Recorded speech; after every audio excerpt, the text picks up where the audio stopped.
Mike Kaplan and Sean Eli, welcome to another session of Coffee in the Clouds with comedians.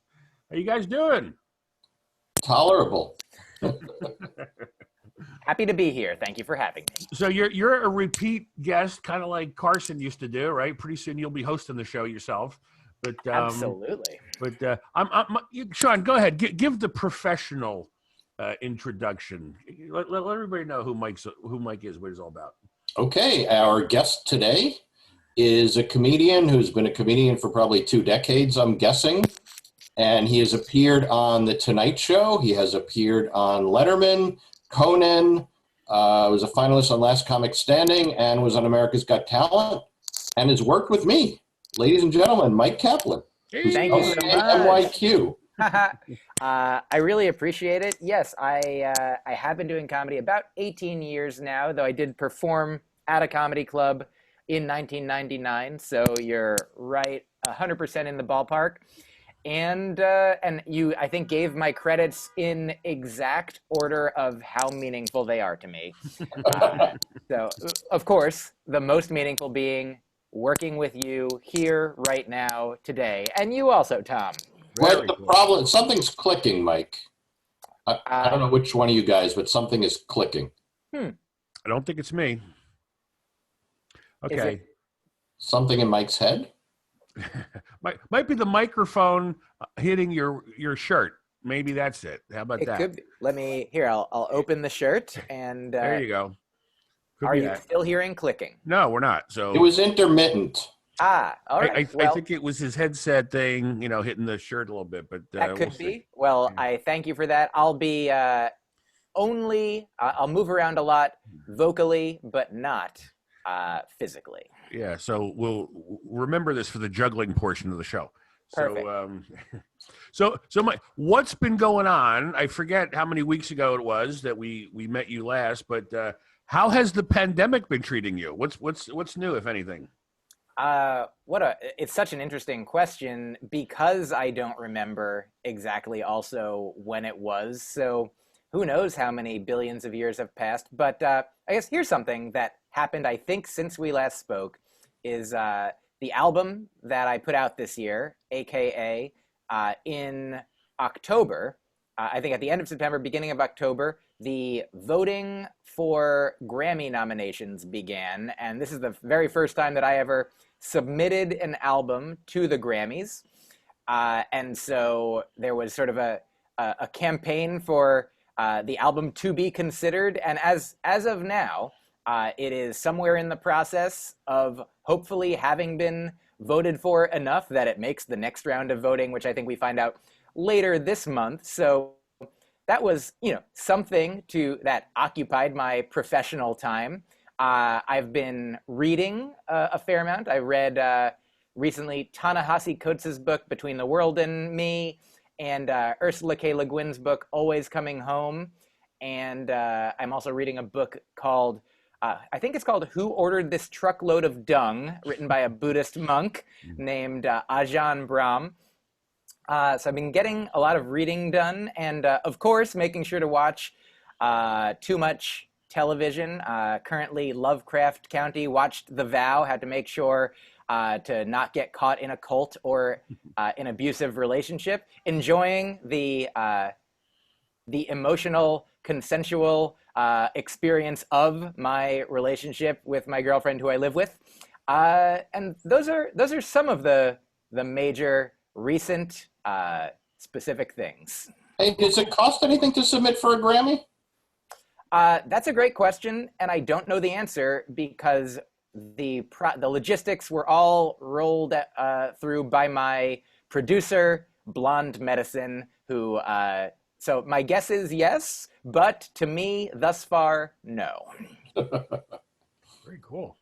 Very cool. So to date this recording, right? Historically, we might have a new president in a couple hours, right? So like we're waiting to see what the final count is right now. So now we have the official timestamp, on this was recorded. But talk about voting, because when you said voting, that's what triggered it.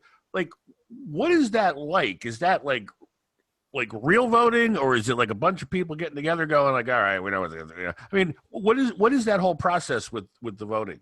It goes by state, right? Do you mean for the presidential election? You want me to No, educate you in no, civics, or you for mean for you. the Grammys? I The think he meant Grammys. the Grammys. I appreciate it. So my understanding, this is the first year that have been involved at all. There is an academy. I think it's called the Recording Academy. The same way, if you're familiar with the way the Oscars, I guess they have, there's members of the Academy that vote. And I believe I may get to be a member next year, which you get to be by having 2 current members recommend you, and then you submit or apply. But so this year, I'm not a voting member. I'm not involved in the voting at all. I'm just the campaign was to let people know, hey, if you are a voting member, consider listening and consider voting. If you wish, and so I think there's maybe 12,000 or somewhere in that ballpark members of the Recording Academy, of comedians, musicians, anyone who puts out things that get voted on in the Grammys. And so I understand. I think there are 2 rounds of voting. I think anyone can submit as long as you've put out some sort of audio thing in the year, in the time period. And I think you had to submit by July, and then between September 30th and October 12th was the first period of voting where those thousands of people. I think there are like maybe 75 categories, and I think you are allowed to vote in 15. Maybe there's like four of the categories that everybody votes in, like the biggest things, like maybe album of the year or whatever it might be. But for the other ones, like not everyone will vote for every category. And so I think the idea is that you vote for the ones that you care about or know about. Next year, I will, if I'm voting, vote in the comedy category, even if I don't have an album that's come out to be submitted, because I'm like, oh, I know comedy, I care about comedy, and it's more likely that I will have listened to like some larger portion of all of the albums that, like, I don't actually know how many albums are submitted and how many exist in each category, but I do know that people who are voting don't have to have listened to things. And that's often, certainly to listen to all of the music. So it's vote for your friends is what you're saying. I mean, it's vote for the things that you like or have listened to. And I mean, part of the campaign of, spreading the word about my album, I don't want people to vote for it not having listened to it. I want people to listen to it, enjoy it, and then vote for it. And so that's all happened. We find out who moves on to the next round of voting, which I think happens maybe in the next month or 2. And then from that round of voting, which I imagine is the same people doing voting of just, the pared down maybe 15 albums get selected for each category. And then those get maybe whittled down to the final 5, which then are all officially nominated and then part of the Grammys ceremony. And then you hope Jim Gaffigan doesn't have an album out that year. You do. You really do. He or Chappelle. I mean, it feels like I think he's won the Comedy Grammy the last 3 years. I mean, sincerely, I've said this before. It is truly, like they say, just an honor to be submitted, to be considered, to be nominated.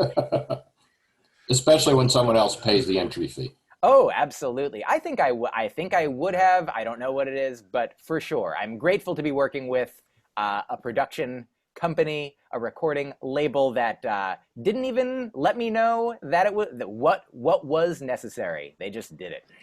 So, it makes me start thinking about just the whole media world. I mean, I remember it was many years ago when, I would buy an album, like a legitimate go-to record store type thing and buy album, right? Well, now you download it, you got Spotify, you got YouTube, you got, I mean, I don't remember the last time I physically bought, right? It was all from the cloud. It was all downloaded or streamed, etc. So how do they grade it these days? In other words, it's not record sales like it was years ago, right? So what's the metric? How do they grade success? Great question. I mean, I think that mostly success comes from within. So I grade myself a great success. I mean, I'm joking, and also sincerely, it really warms my heart to receive. Like I've gotten a lot of positive emails and online messages, like on the various social medias, of people who have enjoyed my album, that thought it was funny and or meaningful in some larger way. But speaking of metrics, specifically, every month I get a message. I actually got it yesterday, and I'm pulling it up, from Blonde Medicine.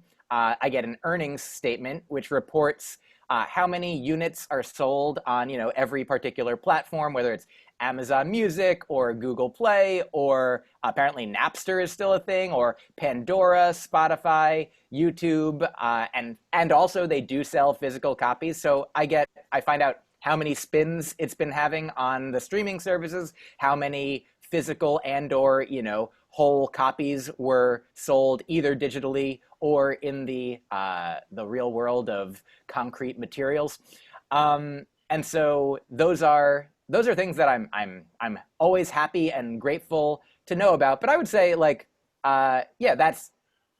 they're not necessarily I think the same way that probably the Nielsen ratings have been adapted. Instead of asking 300 people to represent the 300 million people in America, or whether it was a lower number at that point, or 300 families, or what it might be. Now, you can have more, I think, up to the minute, up to date, accurate representations of what people are watching, what people are listening to, with respect to the mechanisms, the technology that makes it all possible. So, well, let's just say the cable company spies on you. I'm sure that they do, and I want people to listen to my comedy and watch my videos. So that's just more people doing what I want to happen. No, what I mean is that when you were talking about the Nielsen ratings, I assume you meant like for TV shows. Yes. Where I just got a new TV and I had to turn off all the spyware because the TV has all these settings where it reports back what I'm watching, and that's creepy. For sure, I understand. I mean, I've heard, and I'm going to present this viewpoint without judging either side of it, but like I do also turn off a lot of my settings so that because it is weird to get an email from Google or have an ad pop up like on Instagram or something that is trying to sell you something that you've been talking about, or you've been thinking about, or writing to somebody about, or because, if Alexa or whoever is listening in your home and sending that information. But on the positive, generous side of it, like it is nice when somebody is, some robot is curating an experience for you. Like when when you go on Netflix and you put in the movies that you like, sometimes they're like, oh, because you like those movies, maybe you'll like these movies. And you're like, maybe I will like those movies. I mean, sometimes it gets it wrong, and then who cares? They're not even doing great work with what they're spying on me for. But if they do something well, I'm like, who am I to turn down a nice suggestion from an algorithm that has gotten to know me? But that's different because Netflix is internally giving you information, which, okay, they may make money because you're less likely to cancel if you watch more shows that you like. But that's different from them turning around and selling that information so that people know what kind of creepy movies you like and then try to sell you the same kind of stuff that people who watch creepy movies like. That's fair. And I think some of it is kind of stupid. Like there was a time a few years ago when I was totally updating my wardrobe and I was searching for things like shoes and sport jackets and shirts. And I did a lot of work to try to find the kind of shoes I wanted to buy. And for months and months afterwards, I got pop-up ads and banner ads for shoes, not once for socks. Which shows sort of how stupid the whole thing is. Oh, for sure. Like, here's two things. Number one, I bought a beard trimmer about a year ago, a good investment. And then I bought it on Amazon. And then for at least the next several months, I would maybe once a week get an email from Amazon saying, oh, maybe you would like this beard trimmer. And I'm like, that's definitely the only thing I don't need right now. Like, that I got one, and maybe they're like, well, you didn't really get a very good one, so maybe you'd like this one. Say, they knew you bought a shitty one, so they figured, hey, let's... But here's the thing that happened this past week. My mother has been getting excited about getting me and my girlfriend things for Hanukkah, and I'm very grateful. Like Hanukkah coming up in a month or so, and so she asked like me what my girlfriend wants, and what my girlfriend what I want, and there's these secret conversations going on that now are all out in the open because my mom wanted to know if I wanted like a gray coat or a navy blue coat, and my girlfriend knows better what I will look good in. So I'm like, I am happy to outsource all of that that logistical information to her. She cares about what I look like more than I do. She knows more about fashion than I do, and so together we all figured out, oh, this will be a good winter coat for us to have, because like my whole thing, the beginning of the conversation, my mom said, do you need a new winter coat? And I'm like, I'll ask Rini if I need a new winter coat. And my mom's like, that's funny. And I'm like, I'm happy with my coat, but probably it's possible that there could be a better coat. Like I've had this coat for years and years. Maybe there's a more high-tech, well-fitting, more stylish coat out there for me. And it seems like there is, and it's going to be arriving tomorrow because they ordered it earlier this week. I think a day or two after they ordered it, from J. Crew. My mom sent me an email it was basically like, hey, J. Crew's having a sale today on this percent, like 40 to 60% off coats. And we're like, we just ordered the coat, and it was actually only 25% off now. So like we got the best deal on the coat that we think is the best for me. And so I wrote to my mom, I'm like, we've already ordered the coat. Like, what do you? And she's like, I just thought, if you needed another coat, or if Rini wanted a coat, just like, so my mom is like this, loving algorithm as well. So I think, when there can be either neutral or positive, or as you say, creepy intent behind it. And I think my goal is to invite as many, compassionate algorithms into my life, be they robots or my mother. I have met your mother, and she is indeed an algorithm. It is so. Do y'all have are holidays and gift giving or getting experiences that you enjoy, look forward to? I will send your mother my address. It's funny because we don't need new coats. Rini was like, I wonder if, because there are things like right now Rini's like really into candles. Like we have a candles in different rooms in the house that smell nice, and it's not that they're heating the house, but they add a kind of certainly metaphorical or emotional warmth to the rooms. Like, oh, it smells like a pine tree. It smells like lavender. You're familiar with smells and how they can make you feel. But Rini was like, I wonder if there's any way to let your mother know, like, we don't need any more coats right now, but if you see any candle sales, like to convert, reframe the mechanism of the mother's algorithm of love to the things that like, ooh, we do want to know about these guys. And did you manage to do that? Not yet. This is a conversation we've had today, but as soon as we hang up the Zoom call, I was on a podcast the other day and I was like, after we hang up, I'm like, somebody, the language that we learned at one point I know that language is a fluid thing, but it still does sound, I enjoy finding the fun in what could be a mistake, an embarrassing mistake potentially that reveals my age, like if you talk about paper when we're not, oh, did you read in the paper today? Well, it's not made of paper, or I think I wrote something about a friend had texted me a photo, and he was like, how did he text you a photo? If a text, I was like, via text message, he's like, right. But text, and I was like, yeah, I think I'm comfortable saying that text can mean multiple things, given the context. Yeah, right, I would agree with that. I would say a text is the method through using a phone number rather than an email to send information, whether it be a photo or... And also, I have some friends who sometimes will say text instead of email, or even like tweet instead of text. Be like, oh yeah, I tweeted to my girlfriend that I was going to be home a little later. Like, oh, did you? I'm like, the communication went through. Like, yeah. I understand what you mean. I don't think that you told the world that you, also maybe you were, and that's fine as well. Like, it's all words and ideas and information being communicated, and I'm happy for there to be more of it. And I think it's, as long as you're having fun, and you're communicating. Those are my main priorities with respect to saying the right words. But you have a master's in linguistics, is that correct? I do. That is correct. So are you okay with when I accidentally said to my brother that I get my groceries delivered by Instagram? Would that be okay with you? I get my groceries delivered by Instagram. I meant to say Instacart, obviously. Oh, I now understand. So I honestly, my mom also uses Instacart sometimes, and so it did take. I don't judge you. I don't shame you, but I did not immediately understand that you meant Instacart instead of Instagram. If your brother did understand, then I think that there's no problem at all. A thing that I was thinking about.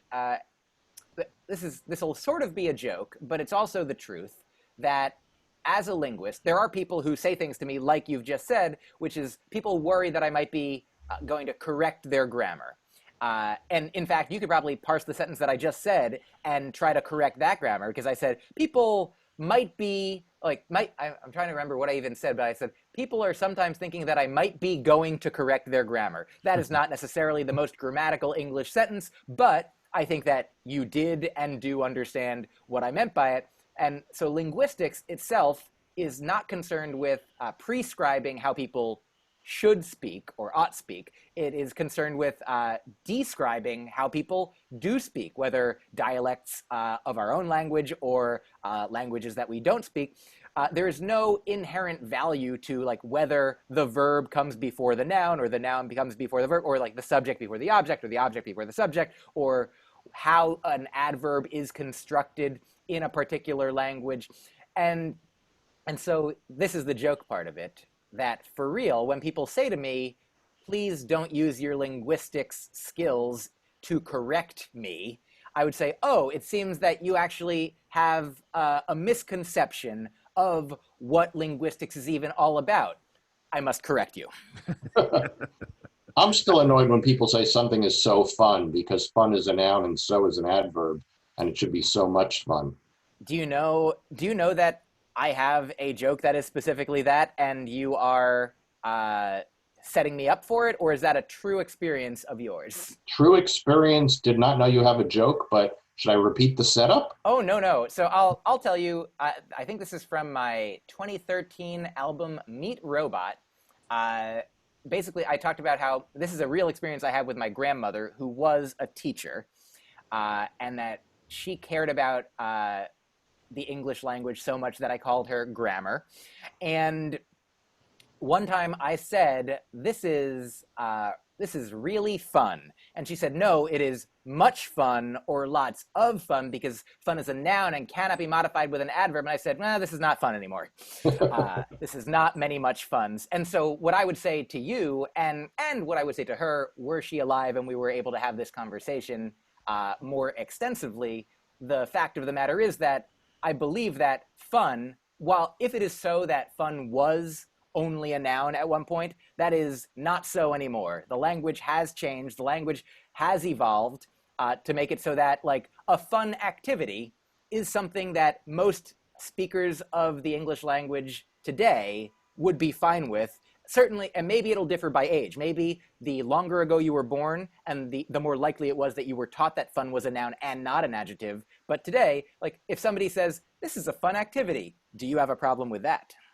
I do not, because I'm fine with fun as an adjective, but I think that I don't find this particularly funny to say, so I don't know how it fits into a comedian's podcast, but it's fine as a noun or an adjective, but when people say something was so fun, they're still using the word fun as a noun, and therefore it shouldn't be modified by so. But I'm saying that why can't you accept that in that moment it's being used as an adjective, and that's how it can be modified by the adverb so? Because it doesn't seem like it's an adjective, because what's it modifying?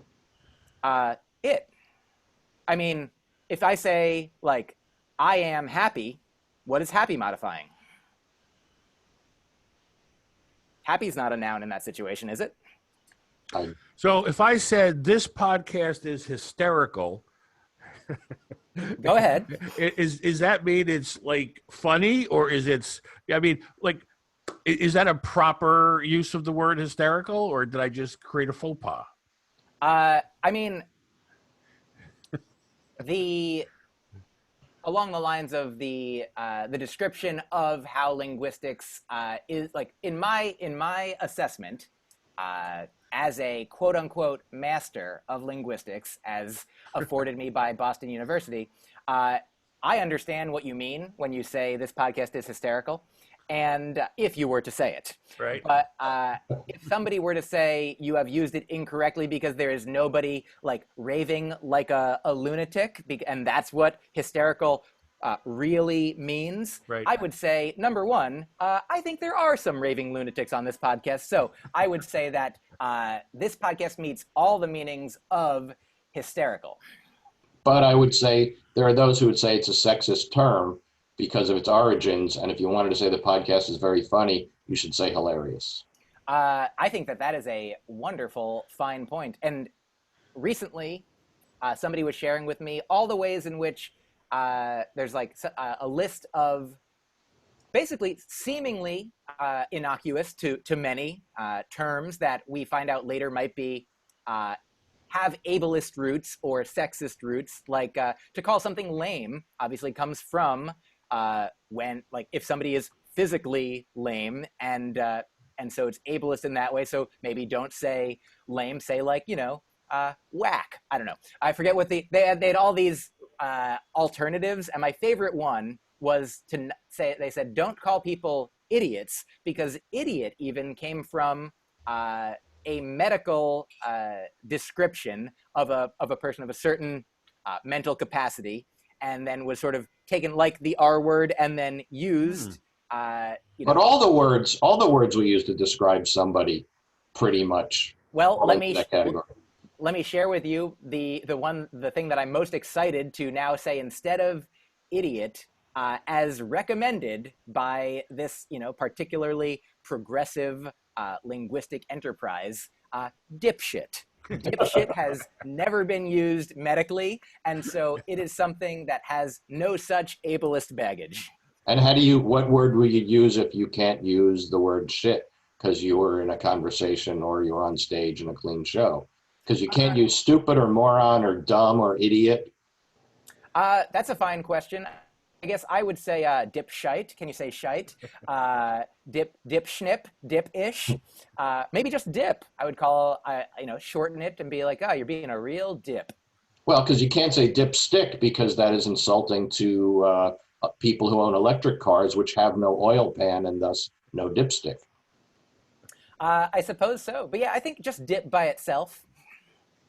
Okay, it's officially hysterical. Tom, I like what you've said. Tom, are you looking forward to? I guess, I mean, you brought up the election to mark this point in time, and just want to say that it is a weird. I recorded a bunch of my own podcasts, before the election, and sometimes I have like a backlog where I'll record, a few in a week or a few in a month if I think I might be traveling or busy, like used to be a thing. Right. And so now I do my best to record as close to when I'm releasing as possible. And for this in particular, I remember 4 years ago recording a podcast or several before the 2016 presidential election, and then several of them came out after, and I felt like in my introduction I'd be like, so this came from another time when we didn't know everything that we would know, and we might have had different assumptions or thoughts or ideas or priorities. And so this time I was like, okay, I'm going to record all my podcasts that I come out before the election. And then I scheduled a few podcast recordings for yesterday, and I'm like, great, that'll be after the election, and we'll be in a completely different place and a completely different state of mind. And it is kind of this weird, in some ways it's very important and substantial, and who knows what is going to happen, and who knows how people are going to react, and will there be unrest, will there be violence, will there be who is going to do what after the quote-unquote final word, what will, how will, who will, what. But I'm like, oh, I guess like right now, here I am outside my home having this conversation, doing everything that I can do, amplifying the voices that I can, paying attention to the news as much as my mom told me this morning, she's like, well, I watched a little bit of the We Don't Know What's Going On show again today, and like we're all doing whatever we can, the best we can, and so it's nice to be here in this jacuzzi limbo with you now. Right, because to put a finer point on it, we're recording this Friday afternoon, 3 days after Election Day, where it looks like Biden is going to win, but we don't know because they're still counting votes. And it is good to be here for a half hour of no news. A friend of mine wrote, and she said she's just spent like the entire day watching the news and it's driving her crazy. And I said, maybe you should be watching bestiality porn because it's probably better for your psychology than watching what you're watching. And she's like, I can't watch bestiality porn at work. That is a funny thing to say, and also I think not the only other option that she has. But she's also not supposed to be checking her personal email at work, so I don't know what she could get away with. Mike, how did it come about that you had such a major at Boston? Linguistics? Yeah. That's great question. So I went to Brandeis for my undergraduate studies. I majored there in philosophy and psychology and got a minor in linguistics and math. I always I'd heard of philosophy, I'd heard of psychology. I thought, I'd always been somebody who, at least as far as I remember, was interested in thinking and feeling, to learn what other people are all about. I'm like, thinking, feeling, how do they do it? And so I took, an intro to philosophy class, I took some ethics classes, I took psychology classes, I confirmed that I was right, that I liked those topics, and then got the major in that. I hadn't, before I got to college, heard of linguistics. But there were some classes that were like overlapping with the philosophy department, some that overlapped with the psychology department. So I took an intro class, I took a semantics class, I took a syntax class, and I loved the thing that the first linguistics teacher that I had said. Her name was Joan Mailing, and she was professor of linguistics at Brandeis. I don't know if she still is, but I took a few classes with her, and the very first class I took, she said, what linguistics is about, she's like, here in this class, I'm not concerned with whether you end sentences with prepositions. I'm not concerned with whether you, split infinitives or whether you say ain't or spell things right. Like, that was the first inkling that like linguistics was about being descriptive, not prescriptive, to just help describe what are people actually doing? What is actually happening? Which has like these greater, I think, connotations or implications, greater implications for like so much anxiety and distress comes in our human lives from a discrepancy between what we wish things were and what things are. If I'm upset and I don't want to be upset, that can make me more upset if I beat myself up for being upset.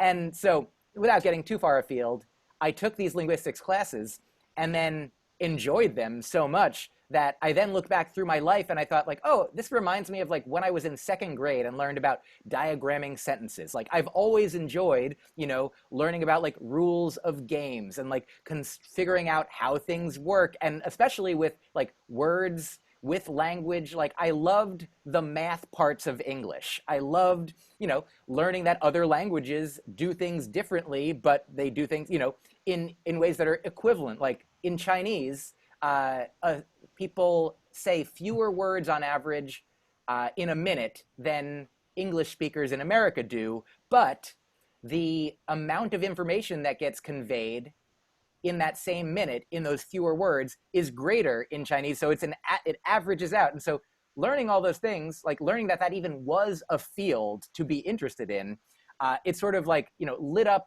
some like neural networks that have been always active within me, but I didn't know that there was a word for the field of study that linguistics was. So it was sort of just, various light bulb moments going off. Well, I was interested when I found out that, little kids, as they're learning to speak, make grammatical mistakes, but the grammatical mistakes they make fit into a pattern that it's correct grammar in other languages. So the brain may be wired innately to process language in a certain way, so that there are some types of mistakes kids don't make when they're learning to speak. And you won't find those grammatical constructs in another language. I found that interesting, but that's probably the only linguistic studying I've done. But your act actually is a lot of language play. And I don't mean by word play like puns, but just a lot of using language in a unique way. It is it is part of the, we're all swimming in our own, the water of our life, our consciousness, our experience. And like one of the things as a comedian that is some people are like looking out at society and being like, oh, why is this like this? And some people are looking within and being like, why is this like this? And some people are doing some combinations of both. But every once in a while, there are things that we don't even know about ourselves because they just are ourselves. Like the classic joke of asking a fish, how's the water? And the fish is like, what's water? And so discovering like, what is the water of our lives that we're swimming in? And so some of the water of my life is language, thought, feeling, and, self-assessing, like meta-analytical, like, recursive, reflective, parentheticals, all, expanding and contracting, like zooming in and out, much like, the Big Bang. I guess my comedy style is basically like universe, So it's just, it's fun it's fun sometimes to realize that words, like here's to conclude this segment, I'll say a joke I thought and tweeted the other day was just a conversation between one person who's like, I'm thinking about learning how to be a mime, and then the other person says, you don't say. and it's fun. It's fun to think things like that for me, and it's fun for some other people to hear them. So I'm grateful to have discovered at least one thing that I love doing that other people also, at least sometimes, love me doing. One of the things I love is that at least one time we worked together, you had a closing joke, which wasn't about language, but it was about audience members coming up to comedians to tell us jokes and why they shouldn't. And so it's the one complaint I think comedians have about audiences is that they want to tell us jokes. So I've put together a joke as well, a funny way of telling people, hey, we're the ones telling the jokes to you, not the other way around. Like you don't go up to a chef, you eat a nice meal in a restaurant, but you don't then go into the kitchen and cook a meal for the chef. Right. It's true. Well, guys, time flew.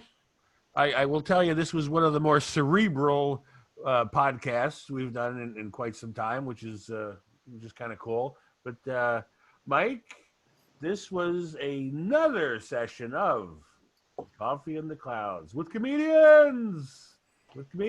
Sean, Mike, take care, man. Thank you so much for having me. Yeah, thanks for coming, Mike. Always. Thank you. Good stuff.